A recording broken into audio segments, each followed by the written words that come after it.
not only did they push a conspiracy theory and a hoax and lies with breathtaking hypocrisy and a breathtaking double standard, you know, Hillary's obstruction, subpoenaed emails, Hillary's dirty Russian disinformation dossier she paid for, premeditated fraud on a FISA court. They never show any concern about any of these things.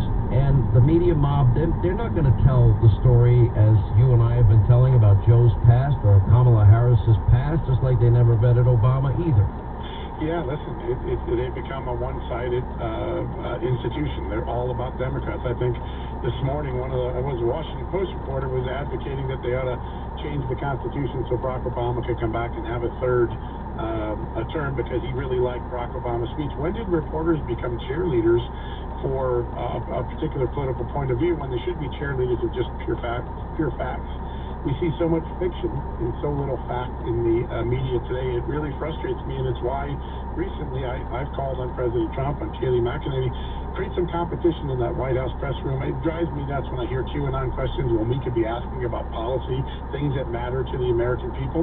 Let's create some competition, put some new White House correspondents in there, create a competition, and let real reporters come in and ask the people's business instead of all this gotcha, self-aggrandizing showmanship that goes on in the Everyone keeps asking about QAnon. I've had people try to explain. I don't even know what it is. I don't even think anybody knows what it is. It's not even on our radar. It is not on most Americans' radar. That's the fun thing. It's a sideshow. It's a sideshow because if you can talk about that, then you can't talk about the success President Trump has had in Israel with the historic agreement this week. If you can talk about QAnon, you've distracted him from the FBI conviction that occurred in the last week of a lawyer who pled guilty to falsifying. The media has become part of a spin machine for the Democrat Party. They're weapons of mass distraction, and we should get back to reporting the news that matters to people's lives. And I don't think it's going to happen. You get Pulitzer prizes for advancing lies and hoaxes. You know that, right? Right. Yeah. The only way to do it is to create an alternate competitive structure. We have to start to do that. We have to challenge the narrative and challenge the practices of the mainstream media until we get back to truth and facts and neutrality. Is that why you restarted justthenews.com? It's what impassioned me to go all in, 2 feet down. This late in my career, I didn't actually need to do a startup, but you know what? I'm so impassioned to get back to facts and news and journalism.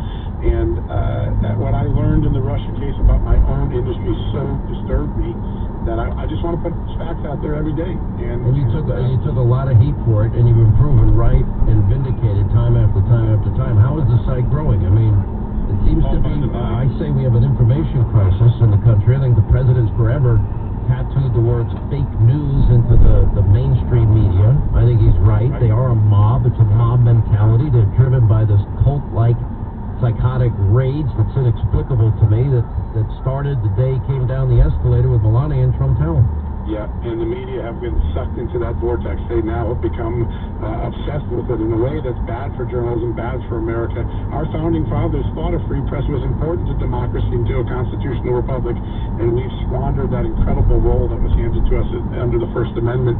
But listen, millions of people are reading the site. I think we had 15 million readers last month. We're only 5 months old. I'm grateful for that. But we got a long way to go, and one of the things that I'm most proud of, you don't have to take my word. I'm not as arrogant as the New York Times to say, you better trust me because I'm just the news. In our site, we have a thing called Dig In. Every document, audio, video that we use to build the story, we expose in its entirety and let readers make up their own mind. I think that fact-based journalism is what we need to return to. I think the industry can fix itself, but we got to get back to facts and get out. I don't see it. I don't ever see that happening. I think that, honestly, I see no return to anything that will recognize fair, balanced, and partial unless it's new.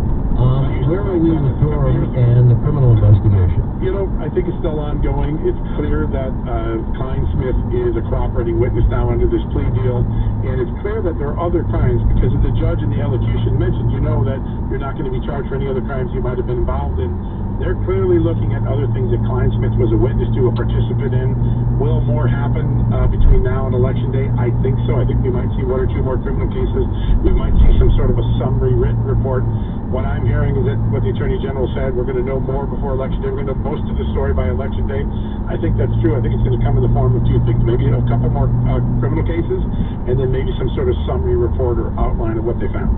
Unbelievable. All right, John Solomon, as always, justthenews.com is the news website, a real news website. Thank you so much for being with us. John's good book, by the way, it's out for a while. BillHannity.com. Listen, a lot of you, these are hard, tough days, a lot of stress, a lot of pressure. You know, you got the corona clouds still hovering, although, you know what, hopefully the CDC chief, Robert Redfield, is right when he says we've turned the corner on corona.